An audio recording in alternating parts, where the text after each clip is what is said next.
Good day mga idol, mga kabowlers. Panibagong araw, panibagong video na naman ang ating gagawin ngayong araw. For today's video guys, mag-update tayo ng mga bagong schedule sa BLBC Barkadahan Season 4 mga idol. Sa darating na May 28, 2024 Martes. Yan po ang mga bagong schedule. Mag-start ng 6:30 PM Metrocars versus Selfriend. Second game 7:30 PM Lapu-Lapu Warriors versus Trojan Apparel.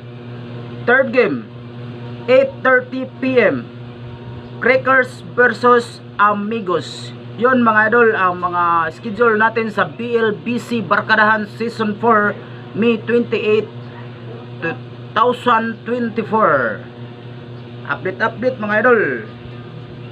At shout out na rin sa ating Commissioner Mr. Bilo, the 3-pointer, the long shot 3-pointer. Yan mga idol. Idol natin yan si Mr. Kenneth Bilo. At sa hindi pa nakapag-follow sa aking page guys, please follow my page, Ike Striker Endrina, and my YouTube channel Loverboy Vlog, para ma-notify kayo sa mga bagong upload natin na i-update ng mga bagong schedule sa darating na mga araw. Ayan guys, maraming salamat. Kita-kits tayo sa araw ng Martes, May 28, 2024.